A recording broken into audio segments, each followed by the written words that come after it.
Blast के लिए जिम्मेदार डॉक्टर टेरर मॉड्यूल के मेंबर एक दूसरे से खुफिया तरीके से संपर्क करते थे। इसके लिए सीक्रेट कम्युनिकेशन तकनीक का इस्तेमाल किया जाता था। डॉक्टर उमर, डॉक्टर मुजम्मिल और उसके साथी आतंकी ऐसी टेक्नोलॉजी का इस्तेमाल करते थे जिसमें फ़ोन नंबर या ईमेल की ज़रूरत नहीं पड़ती थी। इतना ही नहीं, एप्लीकेशन में वेरिफिकेशन के लिए OTP की ज़रूरत भी नहीं होती थी। ये सारा जाल इसलिए बिछाया गया था ताकि आतंकी पुलिस और दूसरी जांच एजेंसियों की निगाहों से बच सकें।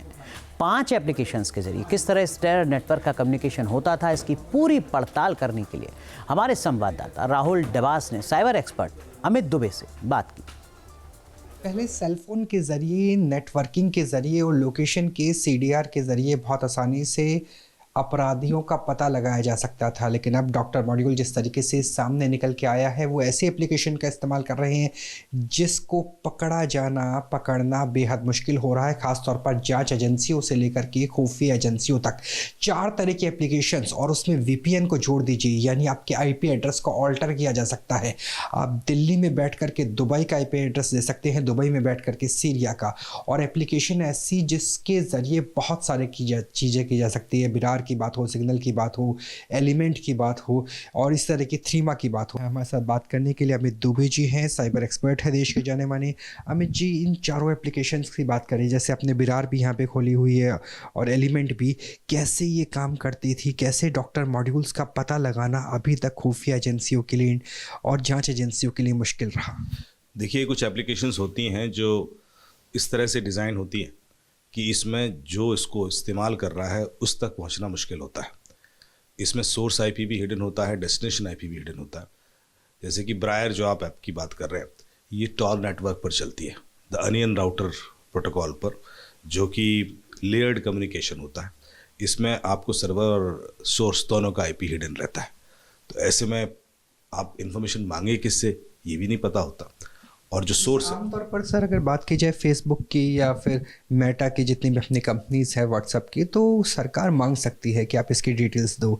इस एप्लीकेशंस का मांग नहीं सकती, इनके सर्वर भारत में नहीं होते, इनकी कंपनी रजिस्ट्रेशन भारत में नहीं होती।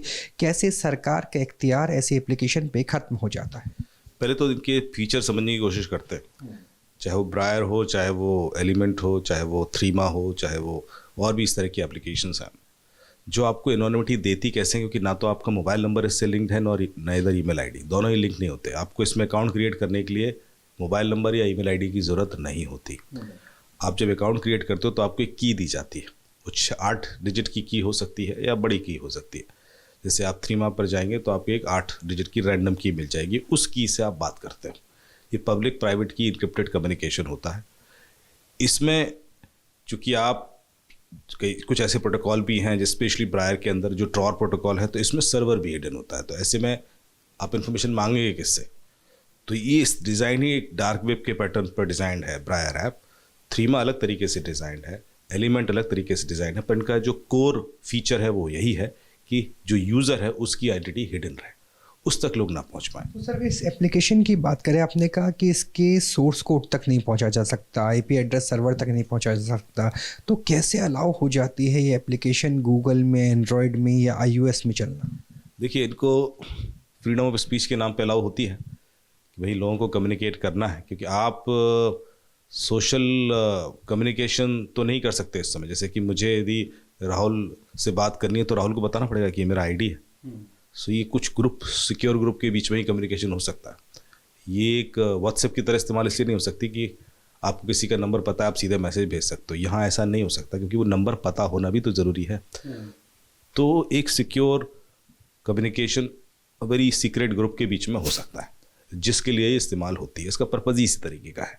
इसके बाद क्या होता है कि चलो आप, चूँकि आप कोई ना कोई तो ओनर है ही, उसको रिक्वेस्ट करके IPs मांगने की कोशिश करो, तो इन केस आपको यूज़र आइडेंटिफाई हो गया। पहले तो आप यूज़र आइडेंटिफाई करेंगे कैसे, क्योंकि उसका कोई नंबर या ईमेल आईडी तो है नहीं।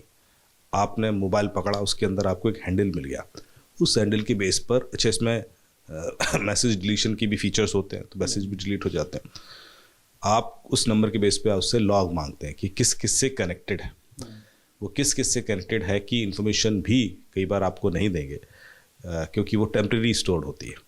तो इस तरह से पूरी तरीके से आपको सिक्योर कर देते हैं। आपने मान लो उनसे इन्फॉर्मेशन मांगी भी, तो भी वो हो सकता है कि वो आपको रियल IP ना दे पाएँ, क्योंकि इसके बाद ये लोग VPN इस्तेमाल कर लेते हैं और जो वीपीएन होता है वो आपका रियल आईपी छुपाकर आपको किसी और कंट्री में दिखाता है।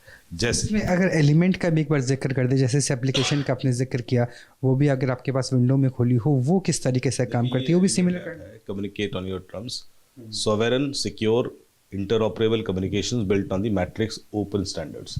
ये सारे कम्युनिटी ड्रिवन एप्लीकेशंस हैं जो ओपन सोर्स कम्युनिकेटीज होती हैं और इस तरह से डिज़ाइन होते हैं।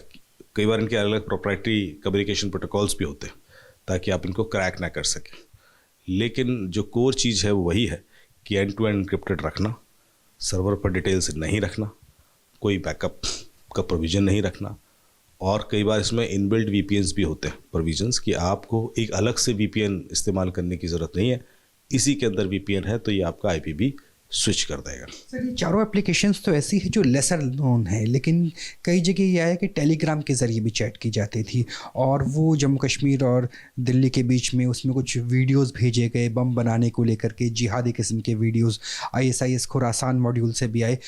टेलीग्राम को भी क्या नहीं ट्रेस आउट किया जा सकता? वो तो रशियन ओरिजिन माना जाता है, इंडियन फ्रेंडली। अभी टेलीग्राम ने भी ये फीचर दे दिया है कि वो एनोनिमिटी दे देता है। टेलीग्राम में भी आप अपना मोबाइल नंबर लिंक करने की ज़रूरत नहीं है, ईमेल आईडी भी लिंक करने की ज़रूरत नहीं है। यदि आप ईमेल आईडी लिंक करते हो तो ईमेल नॉर्मली लोग प्राइवेट ईमेल आईडीज़ यूज़ कर लेते हैं। कुछ ऐसी ईमेल आईडीज़ हैं जो सिक्योर और हिडन ईमेल आईडीज़ होते हैं, वो इस्तेमाल करके भी आप टेलीग्राम लॉगिन कर सकते हैं। जीमेल जैसा नहीं, कुछ अलग ही टाइप का जो जो जिसका नहीं मिलेगी तो उस तरीके से भी टेलीग्राम इस्तेमाल हो जाता है। और टेलीग्राम हब हो गया है इस तरह के कंटेंट को शेयर करने का। टेलीग्राम में ना सिर्फ ड्रग ट्रैफिकिंग होती है, आर्म्स एम्युनिशंस ट्रैफिकिंग भी होने लगी है। टेलीग्राम में पोर्नोग्राफिक कंटेंट शेयर होते हैं, हैक्ड कंटेंट शेयर होता है, जो हैकिंग सर्विसेज है वो आती हैं। फिल्म में सारी आपको पायरेटेड मिल जाती हैं, आप कोई भी फिल्म सर्च कीजिए आपको मिल ही जाती है। तो ये एक इस तरह का इलीगल चीज़ों का हब बनता चला जा रहा है। हालांकि टेलीग्राम से आप इन्फॉर्मेशन मांगिए तो मिलती है, लेकिन उतनी इन्फॉर्मेशन कई बार नहीं मिलती कि आप वो केस वर्कआउट कर सकें। कई बार क्या होता है कि जैसे मैंने आपसे कहा कि इस एप्लीकेशन के साथ साथ आप एक वीपीएन भी इस्तेमाल कर लेते हैं। तो सर ये VPN तो बहुत पुरानी चीज़ है, क्योंकि कई बार जो आजकल जेनजी हैं वो भी एप्लीकेशन जो इंडिया में बैन है उसके लिए VPN यूज़ करते हैं। तो VPN का कोई तोड़ नहीं है क्या खुफिया एजेंसियों के पास, NIA, IB, रॉ? देखिए VPN का तोड़ है और हम करते भी हैं। ऐसा नहीं है कि पिछले 6-8 महीने में जितने भी केसेस वर्कआउट किए हैं हर क्रिमिनल VPN ही इस्तेमाल कर रहा था। उसके बावजूद हमने अपना आसान नहीं होता, उसमें टाइम लगता है, उसको क्रैक करने में कई बार बहुत ज़्यादा समय लग जाता है। एक चीज़ और, सरकार ने एक लॉ बनाया है जिसमें उन्होंने हर एक VPN सर्विस प्रोवाइडर को जो इंडिया में चल रहा है उसको अपने लॉग मेंटेन करने के लिए अनुबंधित कर दिया, मैंडेटरी कर दिया कि आपको करना ही पड़ेगा। लेकिन कुछ VPN ऐसे होते हैं जो उस लॉ को फॉलो ही नहीं करते और उनको बैन करना भी ज़रूरी है, लेकिन वो बैन हो नहीं सकते क्योंकि VPN तो है ही इस चीज़ के लिए जो बैन चीज़ों को दिखाए। तो VPN को खुद बैन करना कई बार मुश्किल होता है।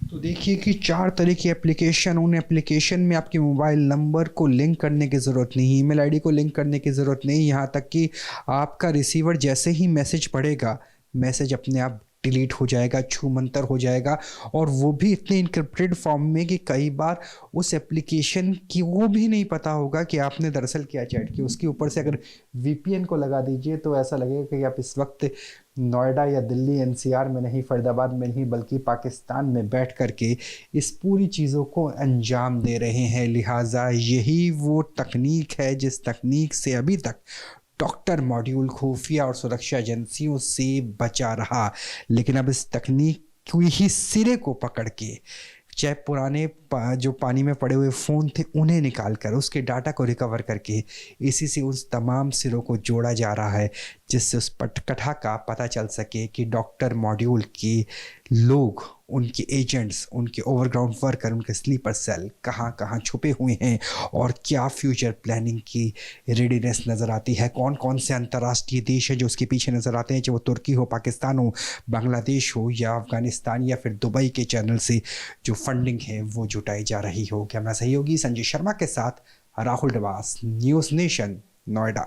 जहाँ भक्ति है हर शब्द में, कथाओं में छुपे हैं दिव्य रहस्य और ज्योतिष देता है जीवन को दिशा। धर्म से जुड़ी हर बातों को जानने के लिए हमारे चैनल स्तुति को सब्सक्राइब करें। चैनल पर जाने के लिए इस लिंक पर क्लिक करें।